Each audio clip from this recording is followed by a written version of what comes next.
Salam sejahtera buat kita semua. Selamat hari Minggu. Marilah kita mengambil saat teduh sejenak sebelum kita memulai ibadah. Tenangkan hati dan pikiran kita. Jadikanlah ibadah di rumah layaknya seperti ibadah di gereja. Biarlah hati kita bersukacita menyambut kehadiran Tuhan dalam ibadah kita di rumah masing-masing. Mari kita bangkit berdiri, kita meyakini bahwa ibadah online ini terjadi karena pertolongan kita ialah di dalam nama Allah pencipta langit dan bumi yang kasih setianya kekal selama-lamanya.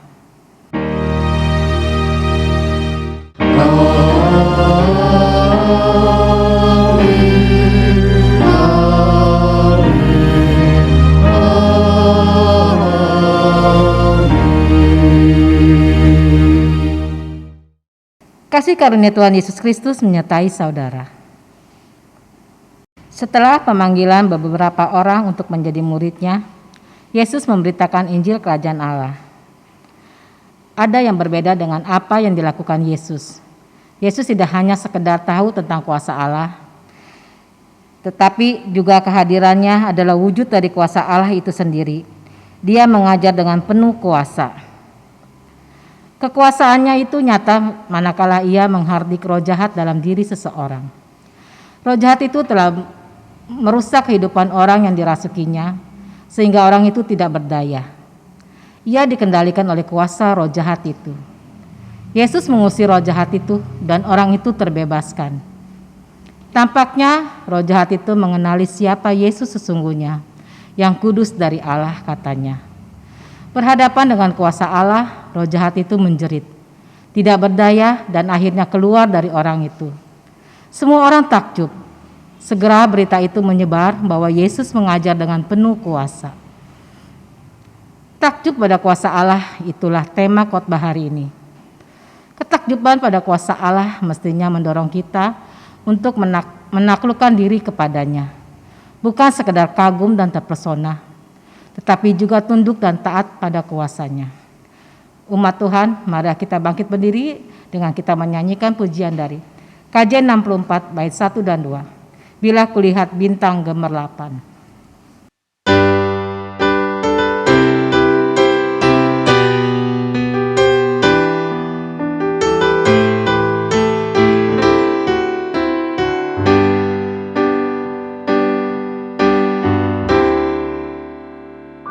Bila kulihat bintang gemerlapan dan bunyi guru riuh ku dengar, ya Tuhanku, tak putus aku heran melihat ciptaanmu yang besar. Maka jiwaku pun memujimu, sungguh besar Kau Allahku. Maka jiwaku pun memujimu, sungguh besar Kau Allahku.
Saudara-saudara, mari kita hening sejenak. Kita sering takjub, terpesona pada kisah-kisah yang menceritakan kekuasaan Yesus berhadapan dengan kuasa jahat. Namun, seringkali kita berhenti dalam ketakjuban. Kita tidak meneruskannya dengan sikap tunduk dan taat untuk melakukan kehendak-Nya. Meski tahu apa yang tidak disukai Tuhan dan bakal menyakiti hati sesama, kita tetap melakukannya. Ketakjuban terhadap kuasa Allah juga tidak diikuti oleh keinginan kita untuk bersaksi memberitakan kuasa-Nya. Seringkali kita malu dan tidak percaya diri dalam menyaksikan cinta kasih dan kuasa Tuhan. Bahkan, meski takjub pada kuasa Allah, kita suka ikut-ikutan omongan orang yang percaya pada tahyul dan kuasa-kuasa kegelapan. Jelas, sikap seperti ini tidak konsisten dan tidak berkenan di hadapan Tuhan.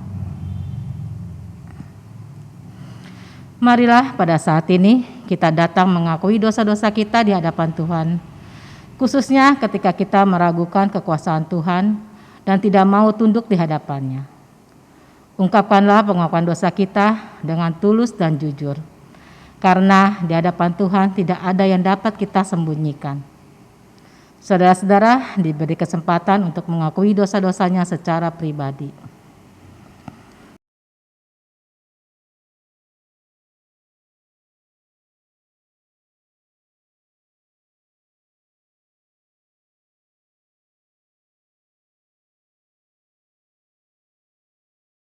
Tuhan, inilah pengakuan dosa kami yang kami sampaikan dengan tulus dan jujur di hadapan-Mu. Ampunilah seturut dengan belas kasihan-Mu. Di dalam nama Tuhan Yesus penebus dosa kami berdoa kepada Bapa di surga. Amin. Barang siapa mengakui dosanya dengan sungguh-sungguh di hadapan Tuhan dan bertekad untuk tidak melakukan dosa yang sama, maka kepadanya diberikan berita anugerah yang diambil dari Kolose pasal 1 ayat 21-22. Juga kamu yang dahulu hidup jauh dari Allah dan yang memusuhinya dalam hati dan pikiran seperti yang nyata dari perbuatanmu yang jahat, sekarang diperdamaikannya di dalam tubuh jasmani Kristus oleh kematiannya, untuk menempatkan kamu kudus dan tak bercela dan tak bercacat di hadapannya. Demikianlah berita anugerah dari Tuhan.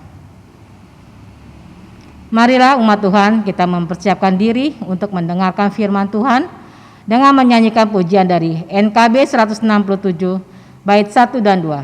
Tuhan Yesus sahabatku.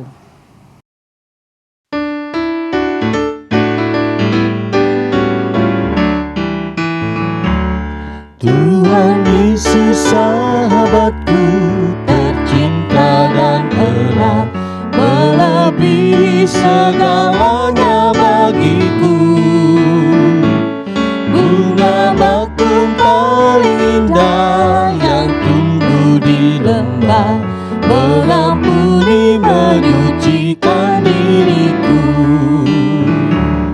Penghibur dalam duka, penolong yang teguh, kepadanya ku serahkan hatiku.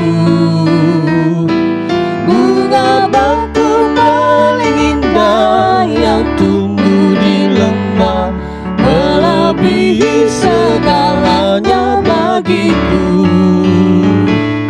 Di setiap pencobaan dan duka batinku, Ia benteng dan perisaiku tetap. Demi Dia ku tinggalkan berhala matiku, oleh Dia ku bertahan dan tetap. Digoda oleh iblis pun takkan menyerah, Yesus jamin kemenangan imanku.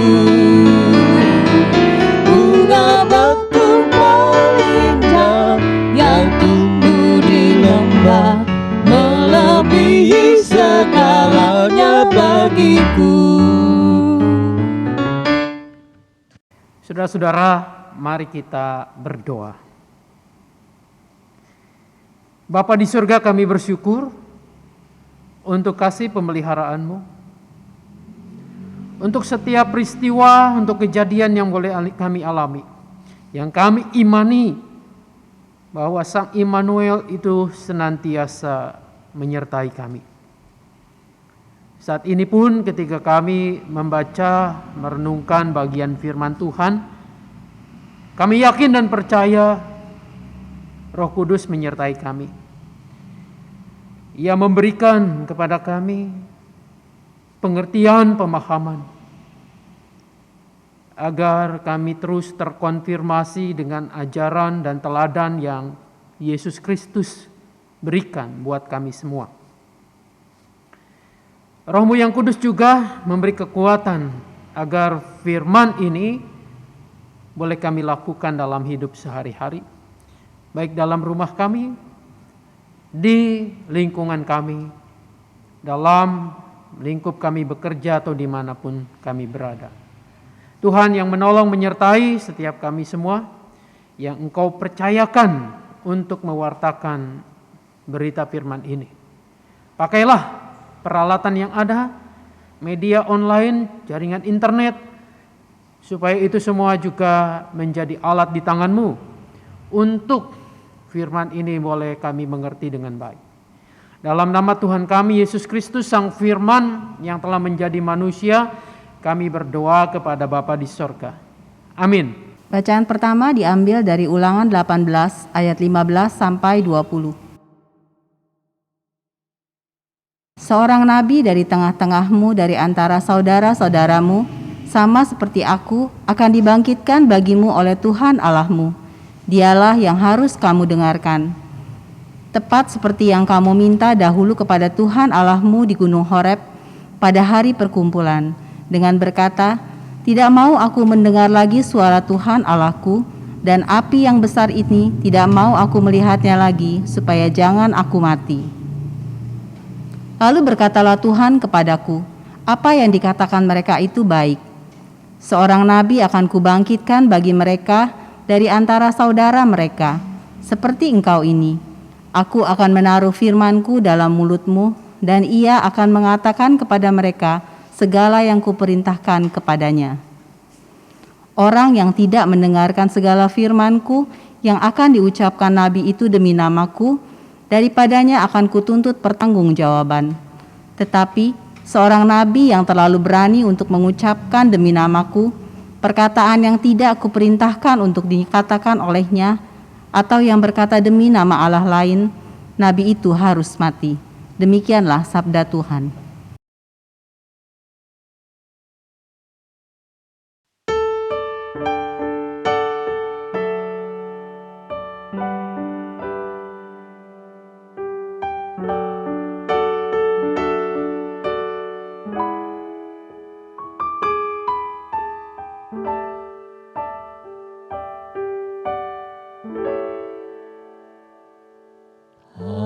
Haleluya, ku mau bersyukur dengan tulus hati pada Tuhanku.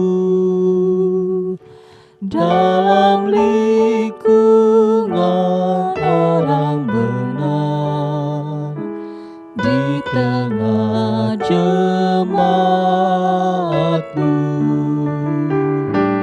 Haleluya, ku mau bersyukur dengan tulus hati pada Tuhanku. Dalam lingkungan orang benar, di tengah jemaat-Mu. Besar segala perbuatan-Mu ya Tuhan, layak selalu diselidiki umat-Mu. Agung semara pekerjaan-Mu, oh Tuhan, dan keadilan-Mu tetap selamanya. Haleluya, ku mau bersyukur dengan tulus hati pada Tuhanku. dalam lingkungan orang benar, di tengah jemaatmu. Karya ajaibnya dijadikan peringatan, sungguh pengasih dan penyayang Tuhan itu. Dilimpahkannya rezeki bagi umatnya, karena Dia ingat perjanjian kekalnya. Haleluya, ku mau bersyukur dengan tulus hati pada Tuhanku, dalam lingkungan orang benar, di tengah jemaatmu. Dia tunjukkan kuasa kepada umatnya dengan memberikan tanah milik bangsa-bangsa, dan perbuatan tangannya benar dan adil. Segala titanya teguh selamanya. Haleluya, ku mau bersyukur dengan tulus hati pada Tuhanku, dalam lingkungan orang benar, di tengah jemaatmu. Dikirimkannya kebebasan bagi umat, perjanjiannya tetap untuk selamanya. Takut kepada Tuhan awal dari hikmah, berakal budilah yang melakukannya. Haleluya, ku mau bersyukur dengan tulus hati pada Tuhanku, dalam lingkungan orang benar, di tengah jemaatmu.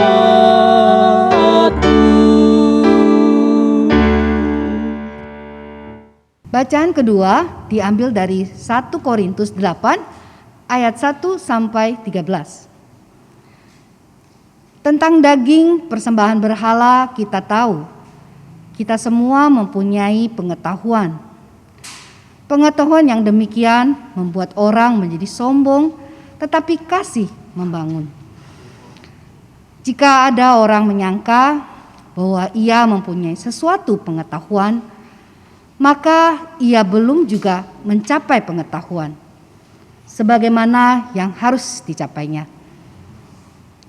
Tetapi orang yang mengasihi Allah, ia dikenal oleh Allah.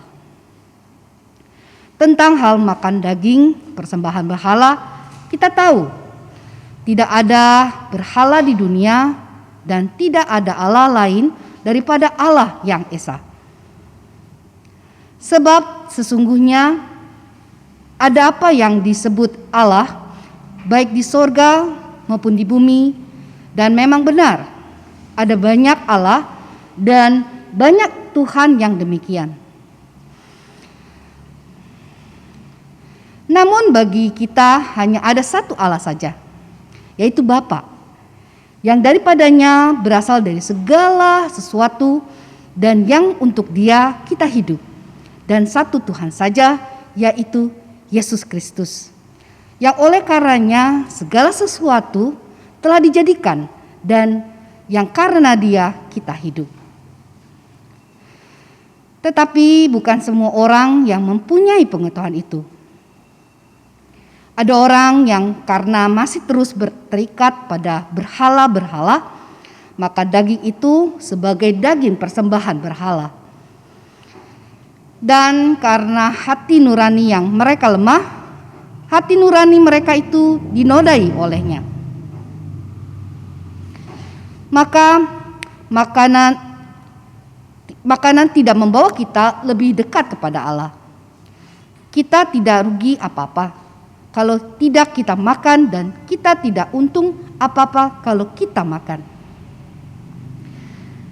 Tetapi jagalah supaya kebebasanmu ini jangan menjadi batu sandungan bagi mereka yang lemah. Karena apabila orang yang melihat engkau, yang mempunyai pengetahuan, sedang duduk makan di dalam kuil berhala, bukankah orang yang lemah hati nuraninya itu dikuatkan untuk makan daging persembahan berhala? Dengan jalan demikian, orang yang lemah, yaitu saudaramu, yang untuknya Kristus telah mati, menjadi binasa karena pengetahuanmu. Jika engkau secara demikian berdosa terhadap saudara-saudaramu dan melukai hati nurani mereka yang lemah, engkau pada hakikatnya berdosa kepada Kristus.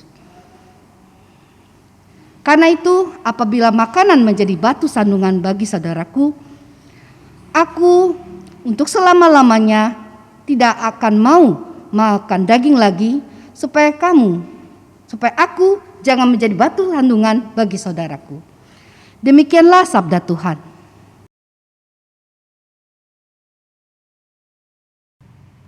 Saudara yang dikasihi dan mengasihi Tuhan Yesus, firman Tuhan, Injil yang kita akan baca pada hari ini adalah Markus pasalnya yang pertama ayat 21 sampai dengan ayatnya yang ke-28. Inilah Injil Tuhan Yesus Kristus menurut Markus pasalnya yang pertama ayat 21 sampai 28. Simak dan dengarkanlah Injil Tuhan Yesus Kristus. Mereka tiba di Kapernaum. Setelah hari Sabat mulai, Yesus segera masuk ke dalam rumah ibadat dan mengajar. Mereka takjub mendengar pengajarannya, sebab ia mengajar mereka sebagai orang yang berkuasa, tidak seperti ahli-ahli Taurat. Pada waktu itu di dalam rumah ibadat itu ada seorang yang kerasukan roh jahat. Orang itu berteriak, "Apa urusanmu dengan kami, hai Yesus orang Nazaret? Engkau datang hendak membinasakan kami. Aku tahu siapa engkau, yang kudus dari Allah." Tetapi Yesus menghardiknya, katanya, "Diam, keluarlah daripadanya." Roh jahat itu menggoncang-goncang orang itu, dan sambil menjerit dengan suara nyaring ia keluar daripadanya. Mereka semua takjub sehingga mereka memperbincangkannya. Katanya, "Apa ini? Suatu ajaran baru? Ia berkata-kata dengan kuasa. Roh-roh jahat pun diperintahnya dan mereka taat kepadanya." Lalu tersebarlah dengan cepat kabar tentang dia ke segala penjuru di seluruh Galilea. Sampai demikian jauh pembacaan Injil Tuhan Yesus Kristus. Tuhan Yesus berkata, "Yang berbahagia adalah setiap kita yang mau mendengarkan firman Allah dan yang memeliharanya." Haleluya. Haleluya, haleluya, haleluya.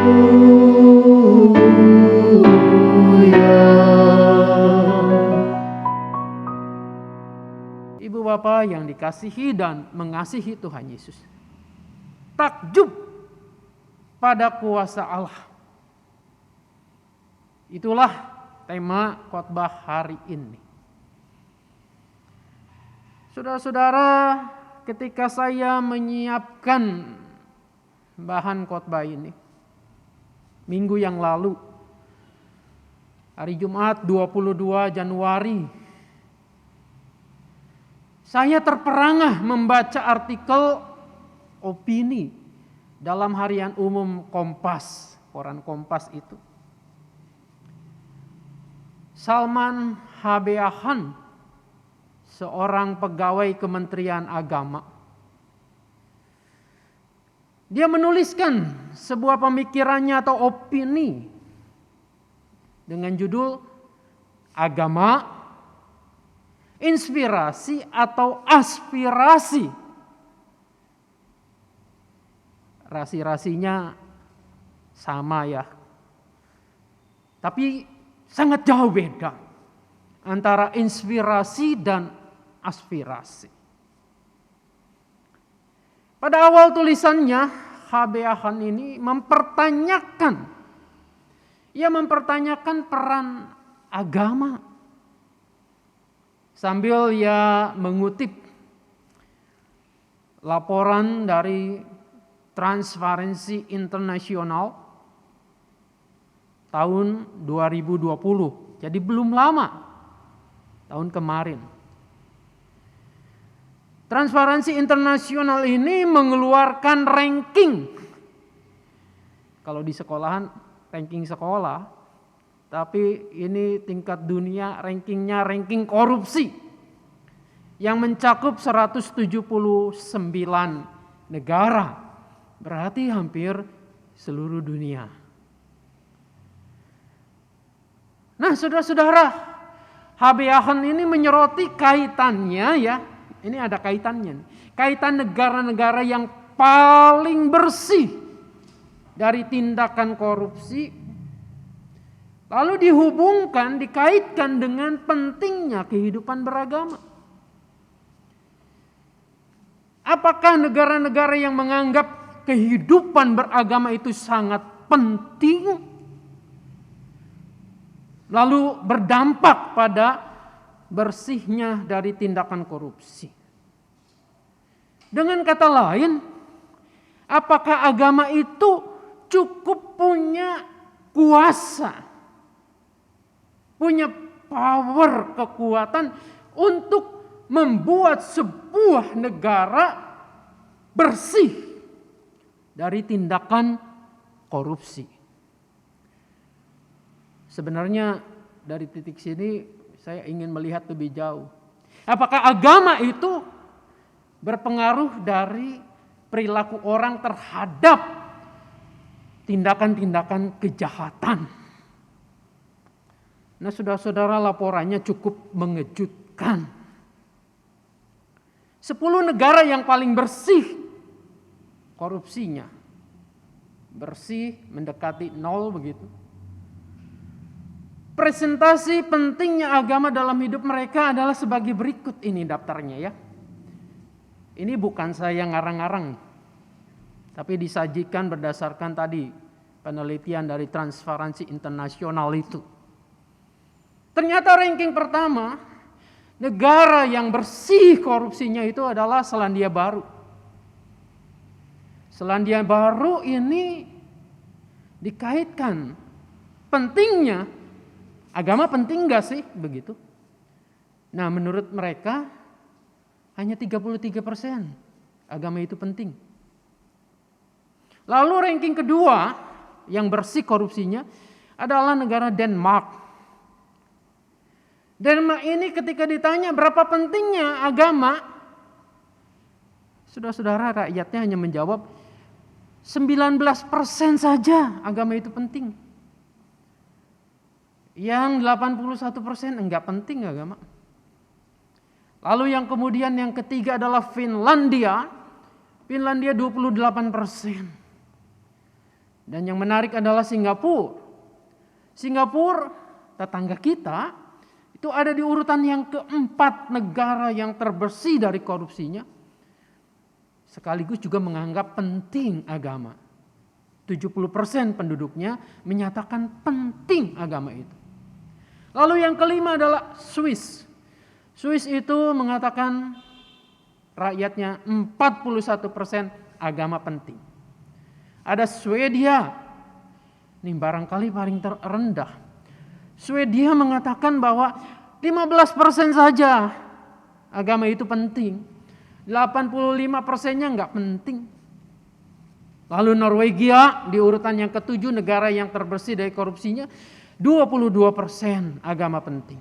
Belanda 33%, Luxembourg 39% dan Jerman 40% agama itu penting, 60%-nya tidak.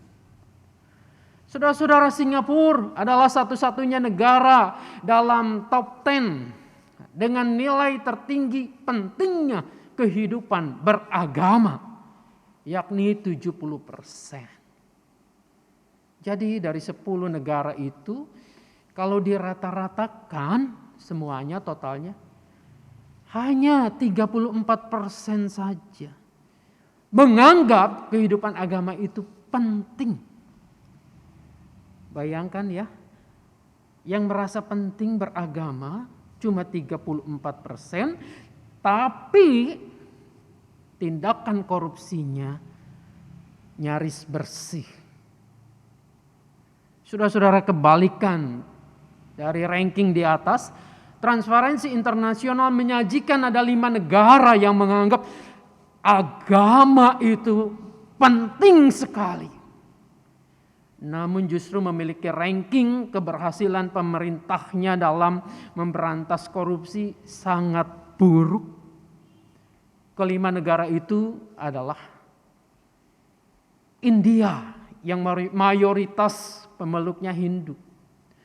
90% penduduknya menyatakan agama itu sangat penting. Namun urutan korupsinya 80 dari 179 negara. Lalu ada yang kedua, Filipina. Filipina ini menyatakan 96% agama itu penting. Mayoritas mereka Katolik. Saudara-saudara, namun urutan korupsinya adalah di atas 100 ini. 113 dari 179 negara. Lalu yang ketiga ada Arab Saudi. Ya jelas mayoritas Islam. Namun 93% ya. 93% menyatakan bahwa rakyatnya agama itu sangat penting. Tapi ya ada dalam urutan 51 dari 179 negara. Selanjutnya ada Thailand. Thailand sebagian besar beragama Buddha. Menganggap bahwa 96% agama itu sangat penting. Urutan korupsinya lagi-lagi ada di atas 100. 101 dari 179 negara. Bagaimana dengan negara kita? Indonesia. Jangan coba-coba di Indonesia mengatakan agama itu enggak penting. Jangan coba-coba Anda mengatakan bahwa saya enggak mau beragama di Indonesia. Saudara-saudara, Anda bisa jadi suruh angkat kaki dari bumi Indonesia kalau mengatakan bahwa Indonesia itu menganggap tidak penting dalam agama. Indonesia mayoritas Islam, 97% agama itu penting. Urutan korupsinya 85 dari 179 negara. Saudara-saudara, Habiahan menanggapi data-data ini sebagai berikut. Katanya, terlepas dari metodologi riset yang dapat diperdebatkan, saudara juga boleh memperdebatkan. Tapi kalau mau berdebat, baca dulu data-datanya. Hasil riset tersebut memberikan gugatan. Mengapa agama tidak menjadi variabel penting dalam mengikis korupsi? Dan mengapa untuk kasus negara yang berhasil membuat pemerintah mereka bersih, mayoritas publiknya tidak menganggap agama itu menjadi hal yang penting dalam kehidupan mereka. Saudara-saudara, sebaliknya negara yang mayoritas umat beragamanya menganggap agama itu segala-galanya, agama itu penting, ranking korupsinya tinggi. Pertanyaannya, apakah ini berarti peran agama tidak lagi penting di era atau di zaman modern ini? Apakah agama sudah kehilangan taringnya?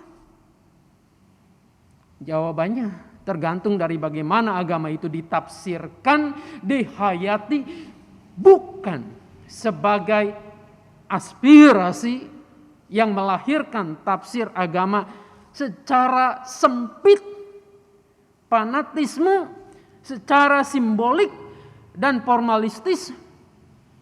Tetapi agama harus menjadi inspirasi. Saudara-saudara, disinilah muncul kritikan terhadap agama dalam hal ini para penganutnya.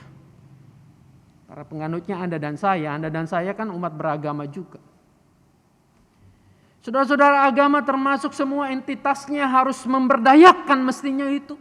Harus membuat penganutnya mengalami perubahan-perubahan kualitas kemanusiaan. Bukan sebaliknya agama dijadikan tanda petik kendaraan politik dalam mencapai, mempertahankan, dan memperluas kekuasaan. Saudara-saudara, agama mestinya bukan hanya konten muatannya. Dalam hal ini ajaran dan ritualnya saja yang harus dipahami, yang tidak boleh dilewati. Tetapi juga yang tidak kalah pentingnya adalah dampak dan pengaruhnya terhadap kehidupan umat manusia. Saudara-saudara, kalau agama tidak berdampak, tidak bisa lagi memperbaiki moralitas, buat apa dipertahankan? Hari ini kita membaca Injil yang mengisahkan bagaimana Yesus memberitakan sesuatu yang berbeda dari kebanyakan ulama atau ahli agama pada zamannya. Itu tadi kita dengar, kita baca dalam Injil Markus ini. Saudara-saudara, Yesus tidak hanya berkata-kata bahwa kerajaan Allah mulai datang. Dia tidak hanya sedang berteori apa itu kerajaan Allah. Tetapi juga ia memperlihatkannya dalam kuasa pengajaran dan tindakan-tindakannya. Yesus menghidupi apa yang diajarkannya itu. Ia tidak sekedar melanggengkan, melestarikan agama dan kehidupan agama sebagai entitas yang harus terus-menerus dipelihara, dipertahankan, dan disebarluaskan melalui ekspansi dan eksploitasi. Tidak. Yesus tidak menjadikan manusia sebagai eksploitasi itu. Yesus menghadirkan kerajaan Allah itu sebagai model kehidupan, lifestyle, gaya hidup. Saudara-saudara, tanda kerajaan Allah itu begitu nyata. Tanda pertama yang dikerjakannya, yang dilakukan oleh Yesus menurut Injil Markus ialah ketika pada suatu hari Sabat. Hari Sabat orang pergi ke rumah Tuhan, ke sinagoga. Ia mengajar di rumah ibadat di sinagoga di Kapernaum. Kapernaum ini sebuah kota kecil di pantai barat Danau Galilea. Saudara-saudara, kota kecil itu menjadi pusat pelayanan Yesus di Galilea itu. Ia pun menetap di situ. Di situ pula ia menjadi anggota rumah ibadat atau sinagogi, yakni tempat berkumpulnya umat Yahudi di sebuah kota atau sebuah desa. Di rumah ibadat itu tidak pernah dipersembahkan korban. Persembahan korban hanya boleh dilakukan dalam bait Allah di Yerusalem. Dalam sinagoga umat mendaraskan mazmur. Kita berusaha juga di gereja kita ada mendaraskan mazmur. Lalu mendengarkan kitab-kitab suci dan menerima pengajaran. Penjelasan atas pembacaan kitab suci biasanya dilakukan oleh setiap laki-laki dewasa yang dipandang sudah cukup, sudah matang dalam ilmu pengetahuan keagamaannya, sudah mengerti kitab suci ini.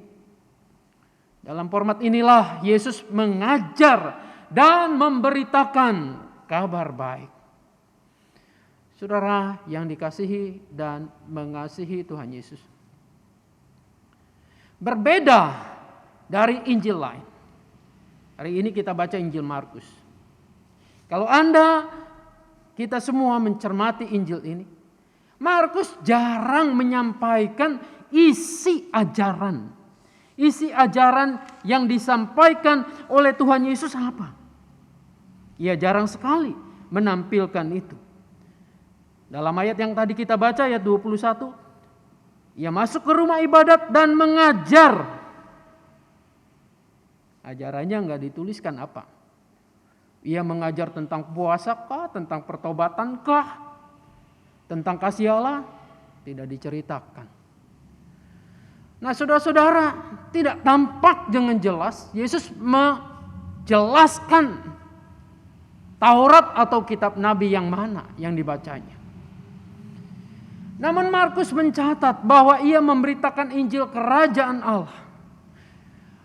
Bukan isinya tidak penting, tapi fokus Markus, ia menyoroti bukan isinya, tapi apa yang diajarkan itu mempunyai dampak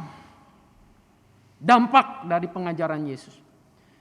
Pengajaran yang Yesus lakukan dengan kuasa yang luar biasa. Dalam hal ini Yesus berbeda dari pengajar-pengajar lain. Saudara-saudara, Yesus tidak meminjam wibawa siapapun seperti para ahli Taurat yang suka meminjam wibawa Musa atau ajaran nabi-nabi, mengutip rabi ini, rabi itu. Tidak. Maka tidaklah mengherankan pengajaran Yesus menunjukkan wibawa yang membuat orang itu takjub. Apa ya takjub? Takjub itu semacam kagum. Semacam respon yang begitu, wah, ini baru. Mereka tercengang. Bahkan kemudian mereka gempar. Saudara-saudara, kuasa pengajarannya menjadi begitu tampak ketika ia mengampuni dosa orang. Ketika ia merombak adat istiadat Yahudi. Dan seperti peristiwa yang kita baca hari ini, mengusir roh jahat dengan sabdanya, dengan perkataannya. Yesus berhadapan dengan roh jahat. Mungkin kita bertanya, kok roh jahat bisa masuk ya ke dalam rumah ibadat? Kenapa roh jahat itu enggak panas tuh mendengar Mazmur didaraskan, mendengar ayat-ayat suci dibacakan? Saudara-saudara, jangan anggap dengan membaca Alkitab, dengan membaca kitab suci, roh jahat itu panas dan pergi dengan sendirinya. Tidak. Dia mengerti, mereka mengerti, tahu benar apa itu kitab suci. Barangkali mereka itu lebih pandai, lebih tahu daripada Anda, daripada saya. Roh jahat itu atau rumah ibadat tidak steril dari roh jahat. Sejak awal dikatakan rumah ibadah itu dapat ditembus oleh kuasa roh jahat itu. Ia bisa hadir di tengah-tengah rumah ibadah. Anda dan saya harus waspada itu. Bukan berarti orang yang diam terus-menerus di tempat di rumah ibadat itu bebas dari roh jahat. Tidak. Roh jahat harafiahnya roh najis adalah roh setan yang merasuki orang, merusak kehidupannya. Bukan cuma moralitasnya, tetapi menurut pandangan zaman itu juga kesehatan jiwa raganya. Roh jahat itu merampas kebahagiaan, Roh jahat itu sadar bahwa berita Yesus tentang kerajaan Allah akan membawa kehancuran bagi kerajaan mereka sendiri. Karena itu roh najis, roh jahat itu menentang Yesus dan berusaha melumpuhkan kuasanya dengan membongkar rahasia perutusan dirinya. Roh jahat itu membongkar siapa Yesus yang kudus dari Allah. Saudara-saudara, sebelum Anda mengakui, Anda percaya bahwa Yesus adalah yang kudus dari Allah, barangkali roh jahat iblis itu sudah lebih dulu tahu bahwa Yesus itu berasal dari Allah, yang kudus dari Allah. Jadi kita jangan bermain-main dengan kuasa ini.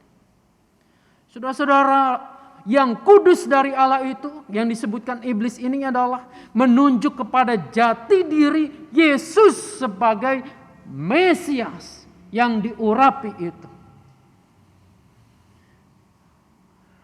Bagaimana sih menghadapi kuasa ini? Saudara-saudara, kita bercermin apa yang dilakukan Yesus. Tanpa tindakan macam-macam. Hanya dengan mengucapkan sepatah kata, diam. Namun sepatah kata itu diucapkan dengan penuh kuasa. Yesus membentak kuasa roh jahat itu. Ia berhasil menghardik keluar. Ia membungkam roh itu. Melarangnya untuk mengumumkan apa yang diketahuinya tentang Mesias. Saudara-saudara, roh-roh najis ini senantiasa melawan. Tetapi mereka sama sekali tidak berdaya terhadap kuasa Yesus ini. Adegan ini berbicara kepada kita tidak hanya tentang ajaran Yesus yang berkuasa, tetapi juga tentang jati diri Yesus, orang Nazaret. Saudara-saudara, dalam momen ini ia diperkenalkan melalui kuasa roh jahat sebagai yang kudus dari Allah. Saya merefleksikan ini, menarik juga ya. Kuasa jahat itu bisa memperkenalkan Yesus sebagai yang kudus dari Allah. Kuasa pengajaran Yesus mengundang kita, saudara-saudara, untuk menanggapi. Dengan cara apa? Apakah cukup dengan takjub, heran? Bagaimana dengan keyakinan, kepercayaan kita? Rasanya takjub saja tidak cukup. Terpesona saja kurang. Hendaknya kita juga mengimani bahwa Yesus itu adalah yang kudus dari Allah. Mesias, anak Allah yang dengan firman-Nya berkuasa untuk membebaskan kita pun dari kuasa kejahatan dan dosa-dosa kita. Saudara-saudara, adakah kuasa di dalam nama Yesus itu menjadi relevan pada saat ini? Konteks dunia modern menjadi kritik, bukan hanya agama-agama secara keseluruhan. Tadi saya mengutip opini dari koran Kompas itu. Jadi bukan hanya satu agama yang negaranya itu melakukan tindakan korupsi yang cukup banyak. Hampir semua agama. Tetapi hari ini kita nggak urusi agama-agama yang lain. Bagaimana dengan agama Kristen? Dengan kita yang percaya, yang mengaku kepada Kristus Yesus itu sebagai Tuhan dan Juru Selamat. Saudara-saudara, kita yakin bahwa kuasa Kristus itu dari dulu, sekarang, dan selama-lamanya itu adalah kekal. Namun pertanyaannya, mengapa daya kuasa jahat itu seolah-olah begitu perkasa dan kita tidak berdaya menghadapinya? Tidak sanggupkah ia atau Yesus itu menangkal badai, korupsi, bencana, kekerasan, keserakahan, kemunafikan, kesombongan yang semuanya itu berujung kepada maut? Saudara-saudara, bisa jadi bukan kuasa itu tidak lagi mampu, Tetapi masalahnya ada pada diri kita. Diri kita yang melakukan kehidupan beragama tidak berbeda dengan orang-orang Farisi dan ahli-ahli Taurat. Hanya menjadikannya sebagai aspirasi perjuangan, bukan yang menginspirasi kita. Bisa jadi kita memaknai agama seperti kritik Salman Abiyahan itu. Hanya sekedar aspirasi, perjuangan untuk mendapatkan sesuatu, untuk mempertahankan hegemoni dan kekuasaan. Untuk mencari identitas agar kita dipandang kuat, agar kita dipandang perkasa, dan agar orang lain yang berbeda dengan kita takut. Bisa jadi seperti itu. Kita tidak menghidupinya seperti Yesus menghidupinya. Sehingga kuasa itu tumpul. Integritas kita hilang dan dikalahkan oleh nafsu dan keserakahan. Kemunafikan masih mendominasi sehingga tidak heran yang diagungkan adalah ritual mersusuar bak menara Babel itu. Kita segera akan emosi kalau ada orang katakanlah menodai agama kita.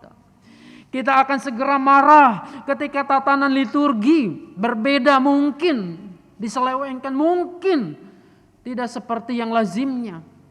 Kita akan juga mengkritik kalau warna ini beda, warna liturgi dengan warna liturgi yang lain misalnya.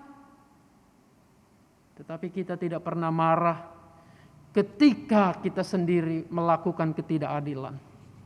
Ketika kita menindas juga orang lain. Ketika kita gagal mengampuni. Ketika kita tidak memberi pertolongan kepada orang-orang yang lemah. Padahal kita sanggup. Disitulah letaknya kuasa itu hilang. Karena kita tidak menghidupinya. Hanya berhenti pada formalitas dan simbol. Kenapa kita bisa begitu marah kalau ada simbol yang kemudian terasa dilecehkan orang. Tetapi kita diam ketika hakikat kehidupan itu, ajaran itu dikhianati. Disinilah kita yang menyerahkan sebetulnya kuasa itu kepada si jahat.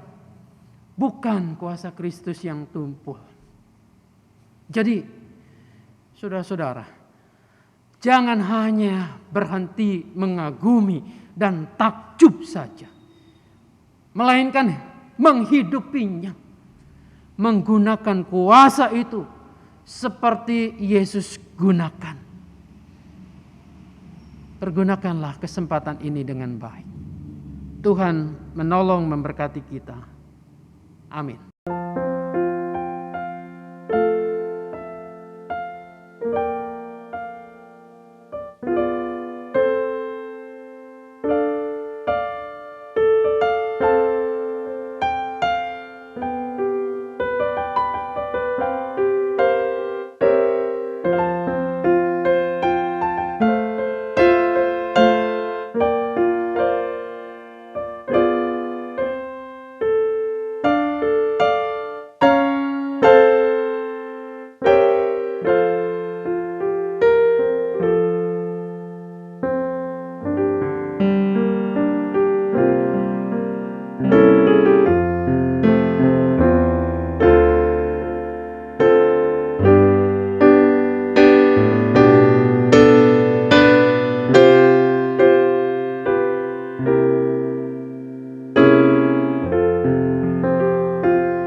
Umat Tuhan, marilah kita bersama orang percaya dari segala tempat dan abad kita mengucapkan pengakuan iman kita sesuai dengan pengakuan iman rasuli.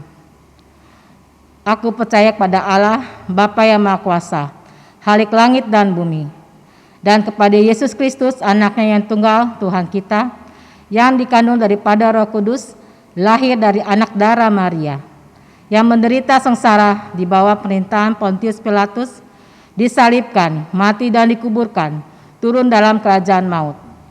Pada hari yang ketiga, bangkit pula dari antara orang mati, naik ke surga, duduk sebelah kanan Allah, Bapa yang Maha Kuasa. Dan dari sana ia akan datang untuk menghakimi orang yang hidup dan yang mati. Aku percaya kepada Roh Kudus, gereja yang kudus dan am, persekutuan orang kudus, pengampunan dosa, kebangkitan orang mati, dan hidup yang kekal. Amin. Saudara-saudara, mari kita menyatukan hati diri kita untuk menyampaikan syafaat kita. Kita berdoa. Bapa di surga, kami yakin dan percaya kuasa Yesus itu kekal, dulu, sekarang, dan selamanya. Mampukan kami tidak hanya berhenti pada ketakjuban, kepada kekaguman terhadap kuasa itu, tapi kami boleh mengalaminya. Kami boleh mempergunakannya dengan tepat, seperti apa yang Yesus lakukan. Pada saat ini si jahat begitu rupa menggerogoti kehidupan baik pribadi maupun juga komunitas dan bangsa ini. Tuhan kiranya menolong untuk kami dapat melepaskannya, seperti Yesus boleh menghardiknya. Mampukan kami punya integritas supaya kami dapat melakukan firman itu dengan baik. Kami berdoa untuk kehidupan jemaat-Mu, kehidupan GKI Mangga Besar ini. Ada banyak hal yang harus kami tata dengan baik. Pelayanan dan program-program kami ke depan. Melalui perlawatan klasis yang bersama-sama nanti akan kami laksanakan, di mana kami juga akan terus mengevaluasi setiap program pelayanan kami. Bapa di surga, tolong kami. Demikian pula juga dengan setiap program dan pembiayaannya. Kami sadar ini tidak mudah dalam masa-masa yang sulit. Bahkan kami pun juga dalam kondisi yang sulit. Tapi kami percaya tidak ada yang mustahil bagi Engkau. Biarlah Tuhan berkarya. Dan yang lebih penting lagi adalah kami boleh menyambutnya dengan sukacita. Meskipun terbatas, kami boleh memakai kesempatan ini sebagai ungkapan syukur kepadamu. Bapa di dalam surga, pada saat ini juga kami berdoa untuk pemerintah negara kami, bahkan dunia ini, yang berusaha untuk menghentikan penyebaran virus COVID-19 ini. Tuhan berkati upaya-upaya itu. Berkati penelitian-penelitian, bahkan vaksin-vaksin yang sudah beredar dan sudah digunakan, sehingga bermanfaat. Dalam kemurahan-Mu ya Bapa, kami memohon ini. Kami juga berdoa untuk saudara-saudara kami yang pada saat ini mengalami dampak-dampak dari itu. Kehidupan ekonomi yang susah, keuangan yang semakin sulit, anak-anak yang sulit berkembang karena pendidikan mereka sangat terbatas, dan juga kehidupan rumah tangga kami. Biarlah ya Bapa, Tuhan yang menolong ini semua. Untuk teman dan saudara-saudara kami yang pada saat ini mengalami dampak yang nyata karena terpapar oleh virus itu. Mereka yang pada saat ini harus dikarantina, dirawat bahkan dengan sangat intensif. Dan bahkan juga ada di antara teman sanak saudara kami yang telah Engkau panggil melalui peristiwa ini. Kuatkan kami ya Bapa. Engkau yang menolong setiap kami untuk terus berharap beriman kepadamu, sambil terus menantikan apa yang menjadi kehendak-Mu dan menjaga diri kami juga masing-masing. Bapa di dalam surga, inilah doa-doa kami. Ampuni apa yang tidak seturut dengan kehendak Bapa, dan biarlah yang terjadi adalah rencana dan kehendak-Mu, karena itu yang terbaik. Kami berdoa di dalam nama Tuhan kami Yesus Kristus yang sudah mengajar kami berdoa.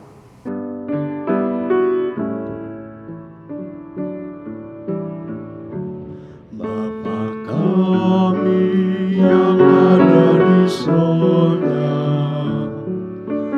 dikuduskanlah nama-Mu, datanglah kerajaan-Mu, jadilah kehendak-Mu di bumi seperti sorga. Beri kami hari ini makanan yang secukupnya. Ampuni salah kami seperti kami ampuni yang bersalah pada kami. Jangan bawa kami ke dalam pencobaan, melainkan lepaskan kami dari yang jahat. Sebab Kaulah yang punya kerajaan dan kuasa dan kemuliaan sampai selama-lamanya. Amin. Amin. Marilah kita mempersiapkan persembahan kita. Firman Tuhan dalam 1 Petrus pasal 2 ayat 5 mengatakan, "Dan biarlah kamu juga dipergunakan sebagai batu hidup untuk membangun suatu rumah rohani, bagi suatu imamat kudus, untuk mempersembahkan persembahan rohani yang karena Yesus Kristus berkenan kepada Allah." Sama seperti Paulus, Petrus juga mengajak umat Tuhan untuk menyerahkan hidupnya sebagai persembahan yang hidup untuk pembangunan rumah Tuhan, agar banyak orang terberkati dalam nama Tuhan dimuliakan. Marilah kita memberikan persembahan dengan ketulusan dan penuh ungkapan syukur. Penyerahan persembahan dapat dilakukan dengan cara transfer ke rekening BCA GKI Mangga Besar dengan nomor 68402999340, atau saudara dapat memasukkannya dalam amplop, disimpan dalam sebuah tempat, dan nanti ketika sudah kita beribadah di gereja, kita dapat menyerahkannya ke gereja. Mengiringi persembahan, mari kita menyanyikan pujian dari PKJ 216 bait 1 dan 3. Berlimpah sukacita di hatiku.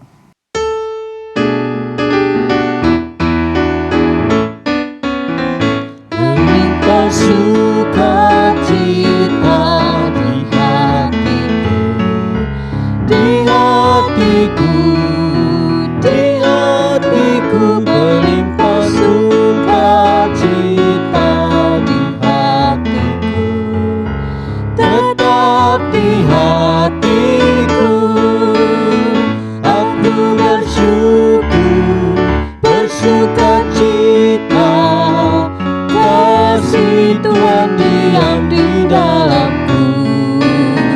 Aku bersyukur, bersukacita. Kasih Tuhan diam di dalamku. Melimpah kasih Yesus di hatiku, di hatiku, di hatiku. Berlimpah kasih Yesus di hatiku, tetap di hatiku. Aku bersyukur, bersukacita. Kasih Tuhan diam di dalamku. Aku bersyukur, bersukacita. Kasih Tuhan diam di dalamku. Marilah kita membawa persembahan kita ke dalam doa. Bapa di dalam Kristus Yesus, Engkau telah menebus kami dari cara hidup yang lama, yang penuh dosa. Sekarang menjadi manusia ciptaan baru yang diberkati dan siap menjadi saluran berkat. Inilah persembahan syukur kami hari ini yang semuanya asalnya daripada-Mu. Engkau telah mencukupkan segala kebutuhan kami. Jadikanlah persembahan ini untuk pembangunan rumah-Mu dalam segala aspek agar menjadi berkat bagi sesama dan memuliakan nama-Mu. Beri hikmat dan tanggung jawab kepada majelis jemaat yang dipercaya mengelolanya. Di dalam nama Tuhan Yesus kami bersyukur pada Bapa di surga. Amin. Saudara-saudara umat Tuhan, marilah kita menyatakan kesanggupan kita untuk mau melakukan firman ini. Bukan hanya berhenti dalam kekaguman, namun kita terus memberitakan kuasa Allah itu dalam seluruh aspek kehidupan kita. Dengan berdiri kita menyanyikan Kidung Jemaat 426, bait pertama, ketiga, keempat. Kita harus membawa berita.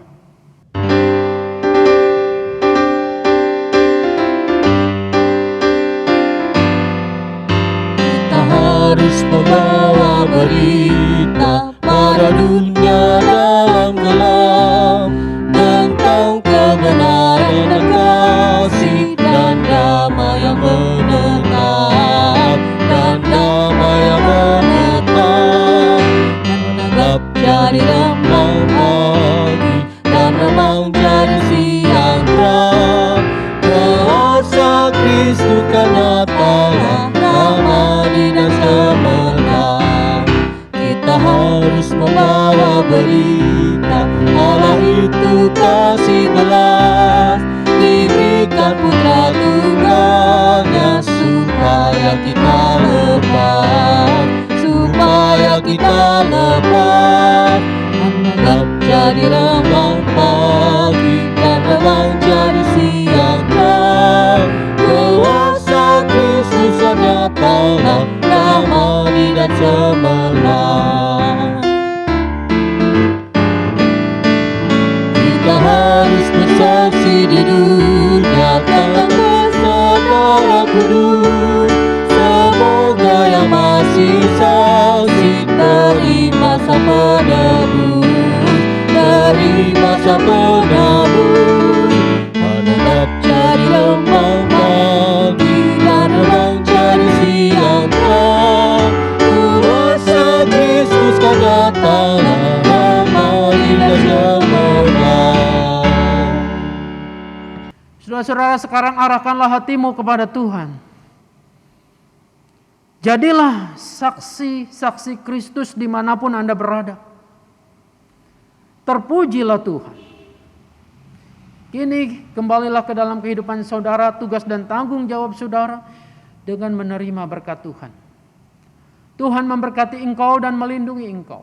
Tuhan menyinari engkau dengan wajahnya dan memberi engkau kasih karunia. Tuhan menghadapkan wajahnya kepadamu dan memberi engkau damai sejahtera.